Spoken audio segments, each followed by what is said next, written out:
Um credor era colapsar uma rede financeira internacional inteira.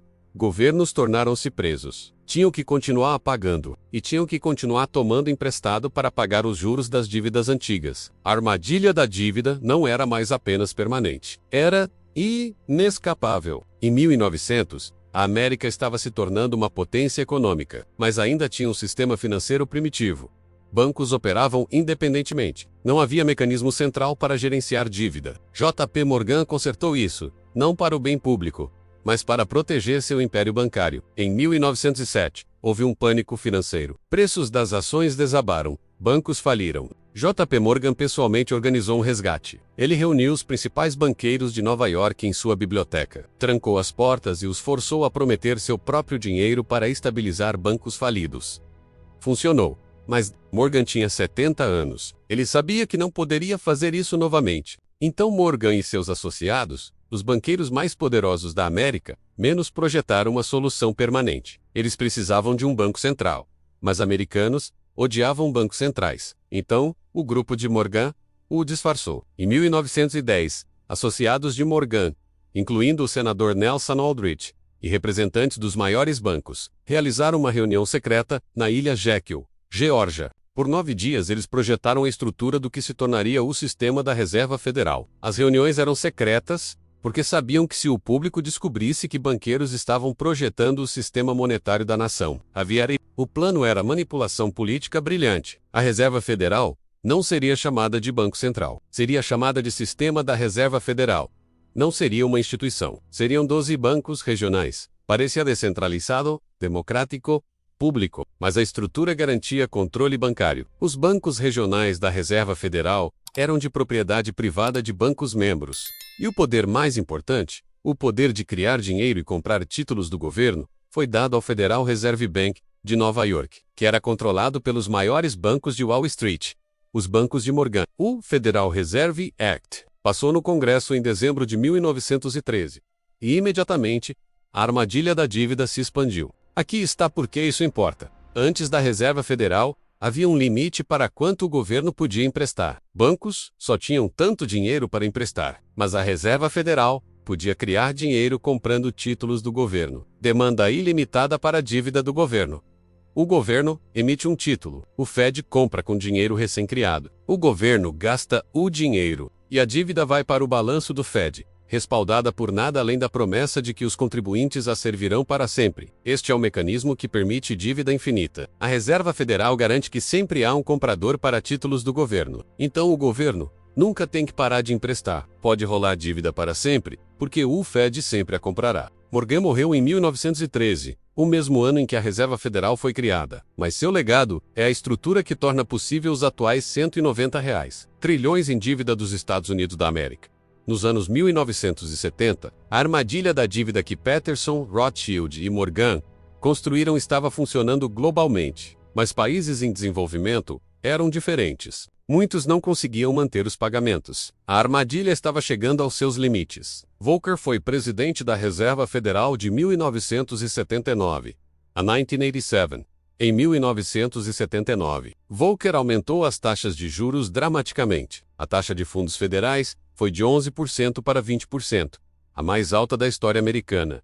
Isso esmagou a inflação. Mas teve outro efeito. Nações em desenvolvimento haviam emprestado bilhões em dólares durante os anos 1970. Quando as taxas eram baixas, agora esses empréstimos estavam vencendo, e as taxas de juros haviam triplicado. México devia 80 bilhões de dólares dos Estados Unidos. Brasil, 60 bilhões de dólares dos Estados Unidos. Argentina, 40 bilhões de dólares dos Estados Unidos. E não podiam pagar. Em agosto de 1982, o México anunciou que não podia fazer pagamentos. Calote. Isso deveria ter desencadeado o colapso financeiro global. Bancos americanos haviam emprestado a maior parte desse dinheiro. Se o México desse calote Citibank, Bank of America, Chase Manhattan, todos tomariam perdas massivas. O sistema bancário inteiro estava em risco.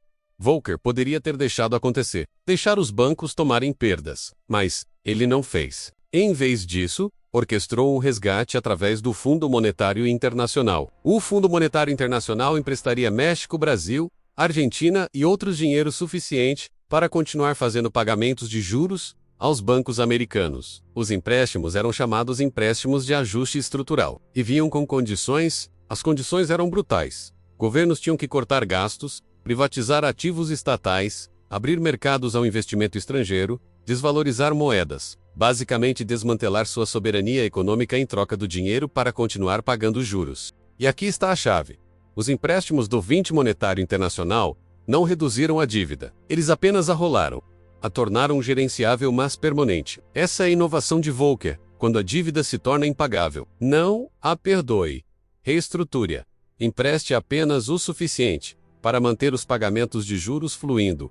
E, em troca, extraia concessões políticas e econômicas. A armadilha da dívida virou uma ferramenta de controle. Países que não podiam pagar eram forçados a abrir suas economias, vender seus ativos e se submeter à política econômica estrangeira, tudo isso em troca do privilégio de permanecerem endividados. Esse padrão se repetiu por 40 anos. A Grécia em 2010, a Argentina em 2001, o Sri Lanka em 2022. Cada vez a mesma história. Empréstimos do Fundo Monetário Internacional para continuar pagando juros. Austeridade imposta, soberania entregue, e a dívida nunca é eliminada, apenas reestruturada, tornada perpétua. Agora deixa eu te mostrar como esses 4 arquitetos construíram um sistema onde a dívida é infinita e o escape é impossível. Comece com o modelo de Peterson. O governo pega dinheiro emprestado, paga juros para sempre, mas nunca quita o principal. Adicione a inovação de Rothschild, torne a dívida negociável globalmente.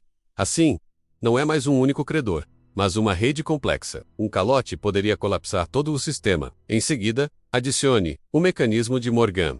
Bancos centrais criam dinheiro do nada para comprar títulos do governo. Isso cria uma demanda ilimitada, permitindo que o governo sempre possa emprestar mais. Finalmente, adicione a armadilha de Volcker. Quando os países não podem pagar, reestruture a dívida. Não a perdoe. Mantenha os juros fluindo. O resultado é o que temos hoje. 315 trilhões de dólares em dívida global, dívida de governos, de empresas, de famílias. Nada disso jamais será pago, mas tudo isso gera juros. E tudo está conectado através do sistema financeiro. Então um calote em qualquer lugar ameaça um colapso em todos os lugares. Aqui está o mecanismo específico. O governo dos Estados Unidos da América emite 38 trilhões de dólares em dívida. Quem é o dono disso? Cerca de 20 trilhões são de propriedade do público americano. Fundos de pensão, fundos mútuos, seguradoras, bancos e a própria Reserva Federal. Esses títulos pagam juros, cerca de 1 trilhão de dólares por ano.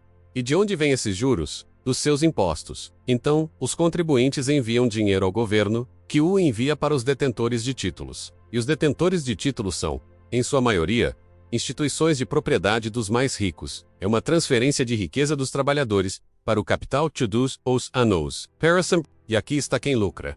As instituições que detêm a dívida, BlackRock, Vanguard, State Street, Fidelity. Esses gestores de ativos controlam dezenas de trilhões. Eles compram títulos do governo com o dinheiro de outras pessoas, de fundos de pensão, contas de aposentadoria, prêmios de seguro, e coletam os juros. Cerca de 1 trilhão de dólares por ano só da dívida dos Estados Unidos da América. Mais os juros do Japão, da Europa, de todos os lugares. Esse trilhão por ano, em pagamentos de juros, flui dos contribuintes para os detentores de títulos. É a maior transferência de riqueza da história. Contínua, estrutural e invisível para a maioria das pessoas.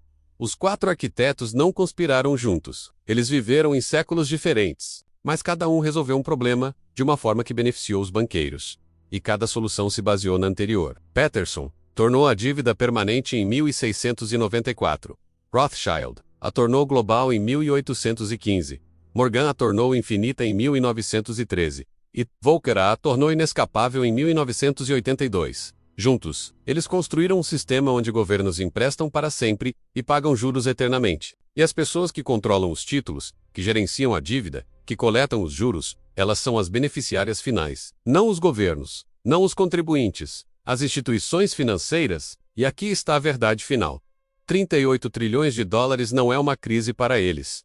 É um modelo de negócio. Cada dólar de dívida é um ativo no balanço de alguém. Ele paga juros, serve como garantia para mais empréstimos. E enquanto a confiança se mantiver, enquanto as pessoas acreditarem que o governo pagará os juros menos mesmo que nunca pague o principal, o sistema funciona.